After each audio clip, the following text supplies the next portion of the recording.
কি ব্যাপার রে বন্ধু, তোর ঈদ কেমন কাটলো রে? মধ্যবিত্ত আর এই আমি যদি পরিবারের জন্য কিছু করতে চাই তাহলে আমি নিজের জন্য কিছু করতে পারি না। আর যদি আমি নিজের জন্য করতে যাই তখন আমি ফ্যামিলির জন্য করতে পারি না।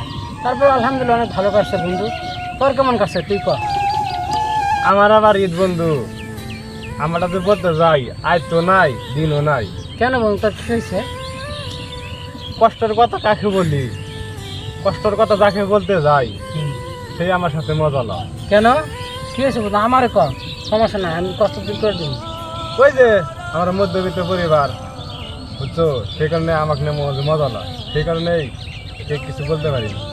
হ্যাঁ, হ্যাঁ। তাহলে তো অনেক কষ্ট। তারপরেও আসে না পরিবার সাথে তো ঈদ করলেন এবার।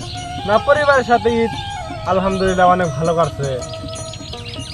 মনে কর যে এই বছরে একটা একটা মনে কর ইলেকশন করতে চাইছিলাম, হয়েছিল। কি হলো এরপর? তারপরে ওই যে তোমাকে বললাম না যে মধ্যবিত্ত পরিবার, মধ্যে যদি প্রেমিকার মন জোগাতে যায় তাহলে বাড়ির ফ্যামিলির দিকে কাল হয়ে যায়। এরপর কি হলো? কি হলো আমি বলতে গেলে তো মধ্যে কষ্টে বুকটা ফেটে যায়। বল বন্ধু, সমস্যা না, আমাকেই তো বলবি, বল, সমস্যা না। বলতে গেলে তো মধ্যে দু চোখের পানি আর ধরে রাখতে পারি না, বুঝছো বন্ধু। তারপর বল, হুনি যদি আমি কিছু একটা করতে পারি তোর জন্য। কি আর বলবো বন্ধু, বলতে গেলে বুকটা ফেটে যায়। বলতে না পারো তাহলে বলিস না, কাঁদিস না বন্ধু, আসিস না, আল্লাহ আছে তোর দেখবো।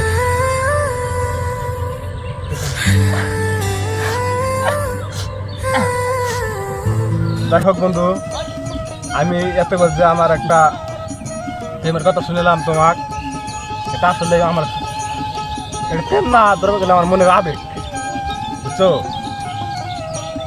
আসলে আমি যাই বলছি ব্যাপারটা আমার এটা মনে আবেগ বলছি, আমি সবচেয়ে মন খেয়ে বলি নাই। আর যাই হোক, আমার মধ্যে প্রেমিকা আমার আপন না, বুঝছো। ধরো গেলে আমার মধ্যে পরিবার আমার আপন, পরিবার আছে তো আমি আছি, বুঝছো। তাহলে কি এতক্ষণ এটা বন্ধু মিথ্যা গল্প ছিল? হ্যাঁ বললামই তো, এটা আমার মনের আবেগ। হ্যাঁ, হ্যাঁ।